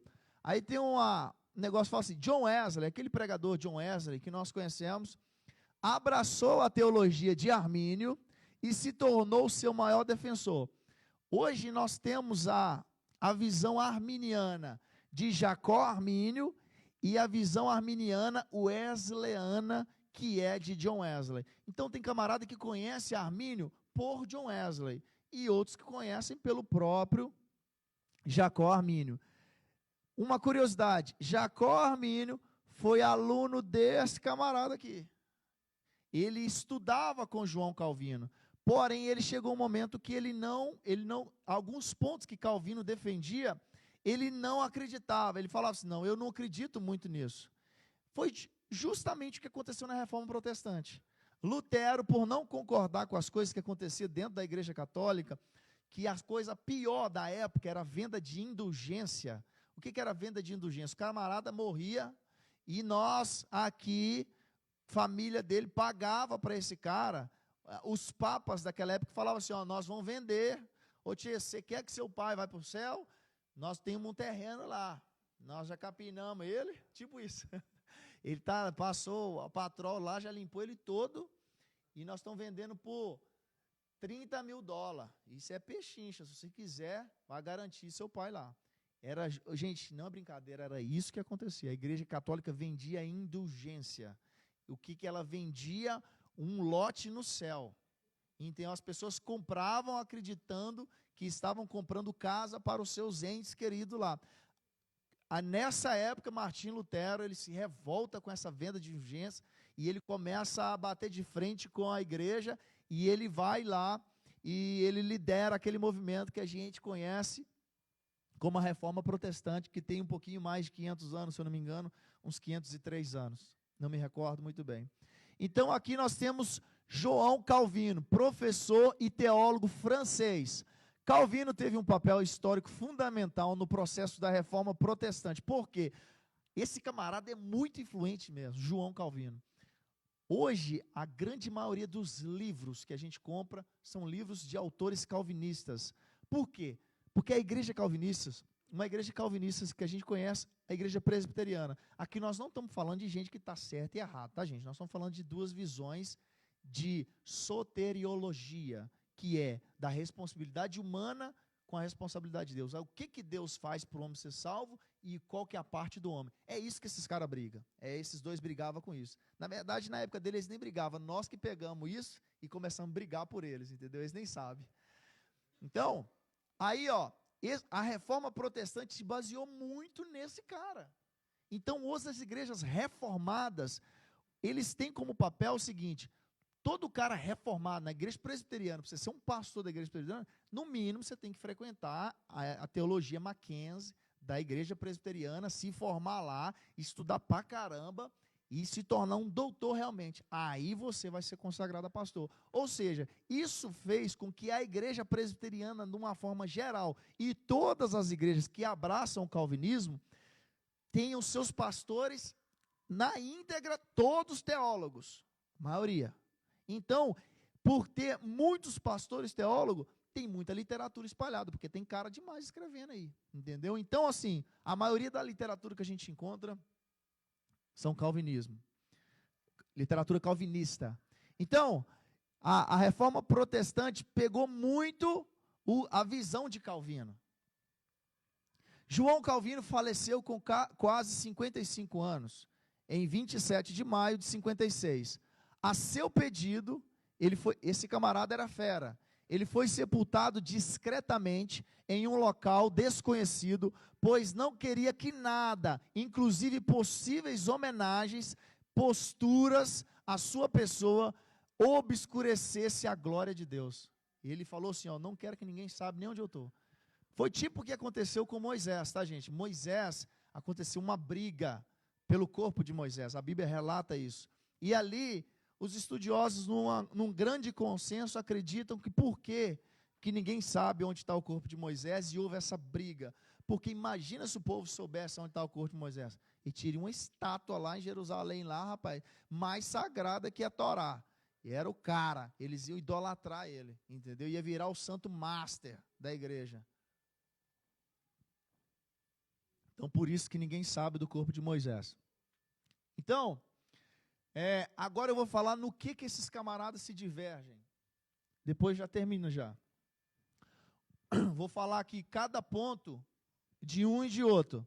São 5 pontos elementares que eles têm uma divergência. Essa matéria na teologia chama soteriologia. Eu já falei, é o que o homem faz para ser salvo, o papel do homem e o papel de Deus na salvação do homem. É isso que a soteriologia trata. Então, Calvino, o primeiro ponto do calvinismo é depravação total. O que é isso? Todos os homens nascem totalmente depravados, incapazes de se salvar ou de escolher o bem em questões espirituais. Calvino defende que o homem, após a queda, ele não tem condição nenhuma nem de aceitar a Cristo. Ele é um camarada que ele nem se conecta com Cristo por motivo nenhum que ele consiga. Ele não tem acesso a Deus mais depois do pecado. Não tem mais acesso. Eu não vou falar assim, o que eu penso disso. Eu vou falar a visão dele. Calvino prega que o camarada, ele é totalmente depravado, ele não tem, depois da queda, acesso a Deus de forma alguma. Armínio prega que o homem tem livre arbítrio. Todos os homens, embora sejam pecadores, ainda são livres para aceitar ou recusar a salvação que Deus oferece por meio da graça preveniente. Graça preveniente seria uma graça que serve para todo. O que é a graça preveniente? A Bíblia fala que o sol nasce para o justo e para o injusto. Isso é a graça preveniente, ou seja, Deus não vai cuidar só do povo dele, ele dá uma graça preveniente. O que é graça preveniente? É uma graça, e o cara prova disso, mas ele não está sendo salvo por isso. Mas como ele está na terra, o povo de Deus está aqui, dá um pouquinho da graça para esse cara também. O sol nasce sobre o justo e o injusto. A chuva na colheita do justo e do injusto. Isso é graça preveniente. E a graça de salvação é a graça para você ser salvo. Ela é diferente. Então, Calvino crê livre-arbítrio. Armínio crê em livre-arbítrio. Calvino não crê em livre-arbítrio. Para ele, o homem não tem condição de escolher. Quem escolhe é Deus. O homem não faz nada. Ponto 2, de Armínio, eleição condicional. Deus elegeu o homem que ele previu que teria fé em Cristo. O que é isso? Deus, ele escolhe, Deus sabe de tudo, correto? Deus é onisciente, ele sabe todas as coisas. Então Deus, ele sabe de quem vai ser salvo. Isso, para Armínio, tá, gente? Eu não estou defendendo ele. Isso coloca Deus numa condição que ele sabe quem vai ser salvo, não porque ele decretou que essa pessoa tem que ser salva, é porque ele sabe o futuro. Então ele sabe se essa pessoa vai ser salva. Então ele crê o seguinte: esse cara vai ser salvo, como Deus sabe de tudo. Então ele fala o seguinte: a eleição de Deus, ela é condicional, ou seja, você só é salvo se você crer em Cristo. Se você não crê em Cristo, é uma condição, você não vai ser salvo. Agora, se você crê, você vai ser salvo. É uma condição. Armínio crê nisso. Calvino crê na eleição incondicional. O que seria? Deus escolheu dentre todos os seres humanos decaídos um grande número de pecadores, por graça pura, sem levar em conta qualquer mérito, obra ou fé prevista nele. Fala assim, ele escolheu num grande número de pecadores, ou seja, para Calvino, no primeiro ponto, depravação total. Todo mundo não tem condição de você chegar a Deus. O que ele acredita para o cara ser salvo? Já que o cara não tem acesso a Deus, como que ele vai ser salvo? Deus escolheu esse cara sem contar o que esse cara faz. Por exemplo, Deus escolheu a pastora Lília para ela ser salva, ele escolheu quando ela era ainda pecadora. Então ela não teve que fazer, ela não tem mérito nenhum na salvação dela. Ela não escolheu Deus, foi Deus que escolheu ela, falou assim, eu determino que você vai ser salvo. Porém, quando Deus determina quem vai ser salvo, ele determina quem está indo para o inferno. Então, ele decreta tudo. Ele decreta quem está indo para o céu e decreta quem está indo para o inferno, por vontade dele.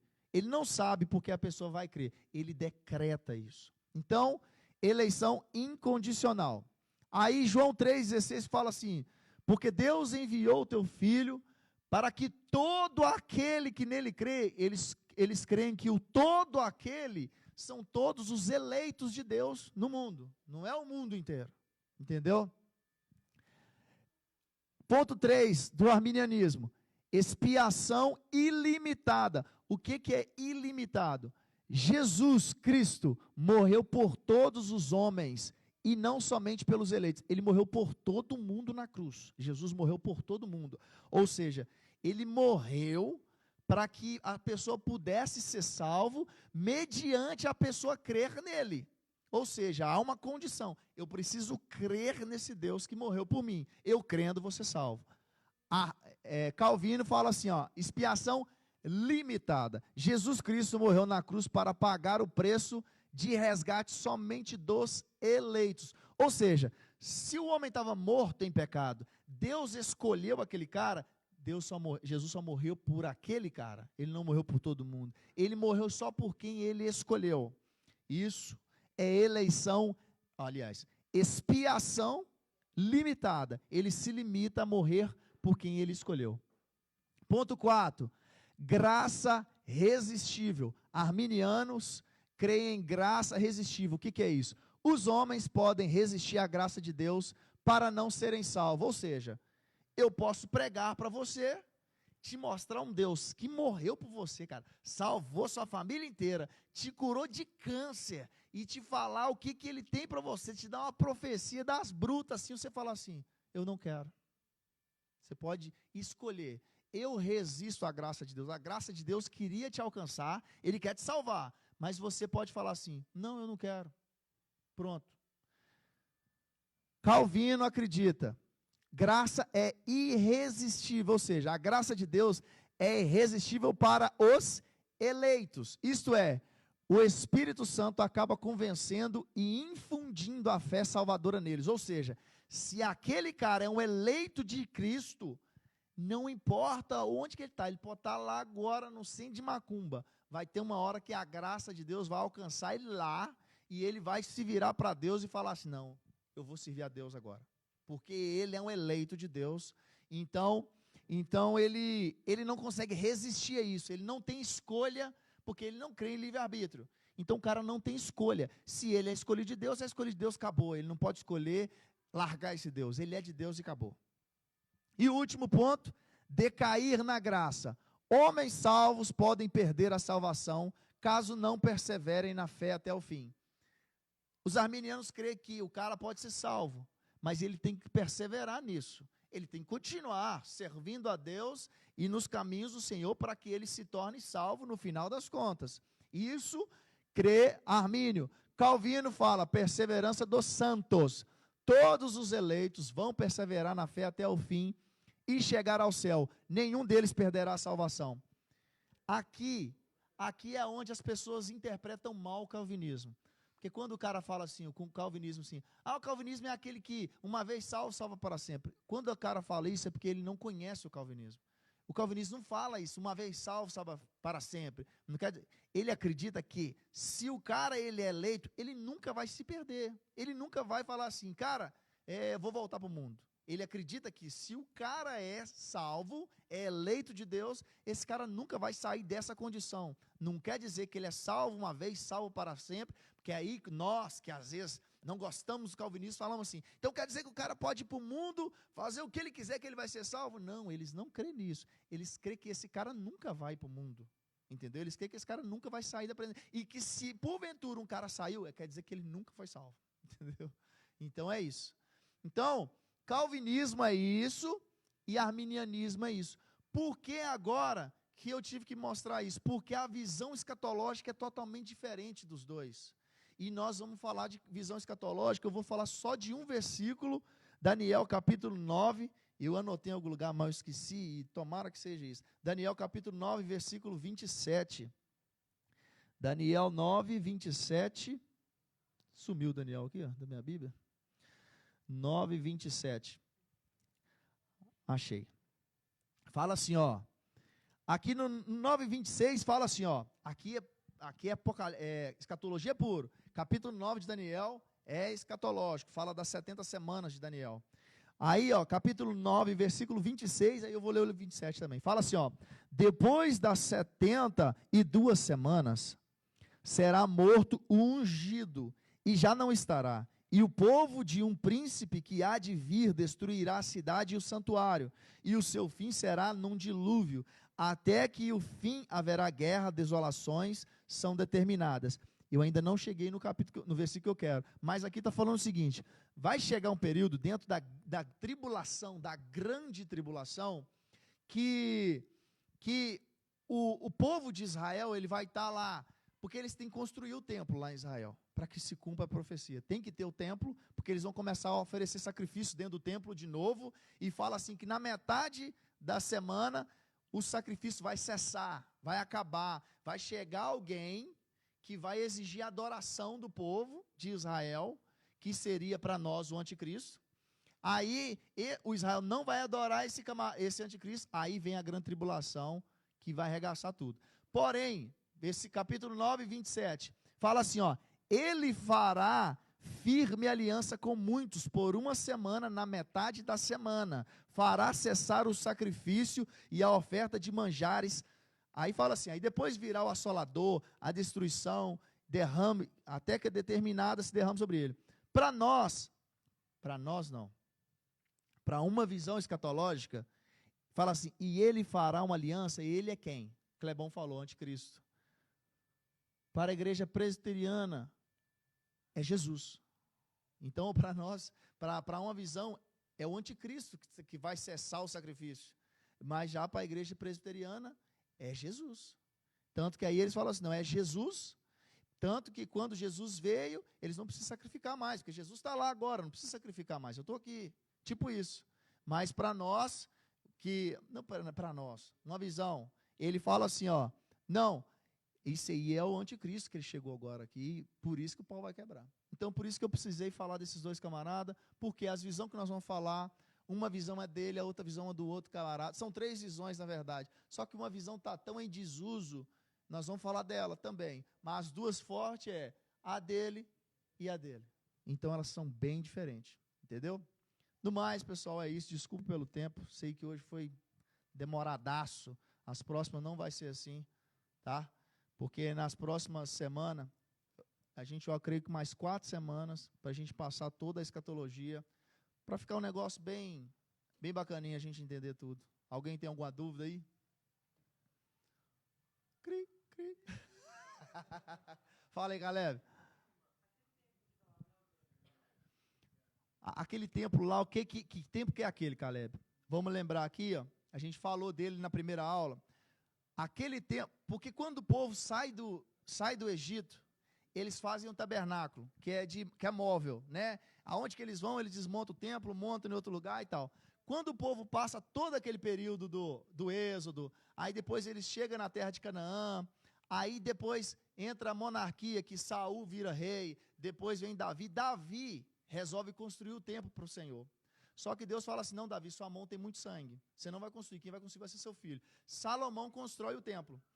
Aí, quando Salomão construiu o templo, é o primeiro templo, templo de Salomão. Porém, esse templo de Salomão é destruído quando a Babilônia destrói Israel, a Babilônia destrói todo esse templo que Salomão tinha feito. Aí, o que acontece? Eles vão presos na Babilônia, cativeiro, 70 anos. Quando eles saem do cativeiro, já não é Babilônia que governa, é um governo chamado Medos e Persa. Esse governo Medos e Persa libera Israel construir outro templo. Aí eles constroem outro templo. Aí eles constroem outro templo e entra aquela passagem de Ageu, que a gente conhece muito, fala assim, a glória da segunda casa será maior que a da primeira, porque aquele templo de Salomão, que era brutão, tinha ouro para tudo que é lado, foi destruído. Aí agora eles constroem um outro templo menor. Aí esse templo menor, ele passa todo o período ali, Grécia, Roma, e no período de Jesus, aí esse templo ainda está lá. Jesus entra dentro desse templo. Por isso que Ageu fala, a glória da segunda casa será maior que a da primeira. Porque a segunda casa, Jesus pisou dentro dela, que foi esse segundo templo. Porém, Jesus morre no ano 33, mais ou menos, com 33 anos de idade. No ano 70, esse templo ele é destruído e sobrou hoje só o Muro das Lamentações. Entendeu? Hoje o povo de Israel não tem templo, tem o Muro das Lamentações só, que é aquele lugar onde eles ficam orando lá. Ali é o resto do segundo templo, que foi feito pelo Império Medos e Persa. Não é o templo de Salomão mais. O templo de Salomão tinha sido destruído muito tempo atrás. Aí ali hoje nós temos o Muro das Lamentações. Por isso que hoje o povo de Israel não faz mais sacrifício, porque não existe templo para eles levar lá na Arca da Aliança, o Santo do Santo, o tabernáculo, para eles chegar lá e matar um animal lá, entrar o sumo sacerdote lá dentro, uma vez por ano. Não existe isso, porque não existe mais templo. Por isso que para a escatologia dar certo, precisa construir outro templo. Então, por exemplo, o Trump, uns 2 anos atrás, ele foi a Israel e falou que apoiaria Israel construir o templo. Porque eles estão lá doidos para construir, nós precisamos construir, precisamos de recurso, nós precisamos sacrificar de novo, nós queremos sacrificar a Deus. Só que eles não têm templo. Agora, se construir outro templo, é aí que nós vamos entrar nesse período escatológico aqui. Entendeu? Porque precisa ter um templo para que a escatologia se cumpra. Precisa ter, mas hoje não existe um templo lá. Só o Muro das Lamentações.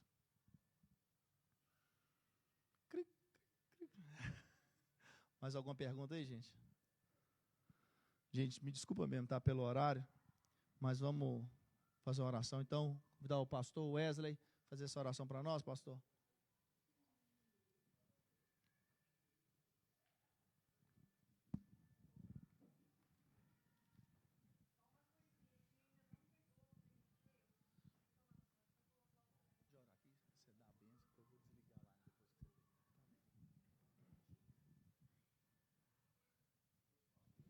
Aleluia. Amém. Vamos as nossas cabeças, irmãos, por favor. Papai do céu, muito obrigado por esse momento, Deus. Só temos que te agradecer, Pai, pela vida do pastor Chesco, do pastor Lilian. Deus, ó Pai, pelo desempenho, pelo amor, Pai, porque é pelo amor, Jesus. Renova a força deles, papai, levam de volta para casa todos nós, nossos filhos, nossas filhas. Obrigado pelo aprendizado, abre a nossa mente, papai. Deus, ó Pai, que haja um espaço aqui, Jesus, que possa elaborar um espaço para a gente aprender, dedicar, praticar também, papai. Podemos usufruir do aprendizado, ó Deus, ó Pai, ensinando, praticando, ó Pai, e para a nossa própria vida também, Jesus. Obrigado por cada filho, por cada filha aqui presente.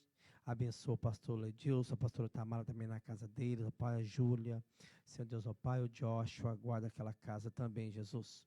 Obrigado pela vida de todo mundo aqui, papai, de todos os filhos, de todas as filhas. Nos traga de quinta-feira, de volta quinta-feira para te adorar, para te louvar. Nos dê uma semana debaixo da tua graça e da tua unção, papai. E que teu amor, que o amor do Pai, que a graça do nosso Senhor Jesus Cristo e as duas consolações do Espírito Santo, papai, venha estar com todo o povo de Deus desde agora e para todo sempre. Amém, graças a Deus.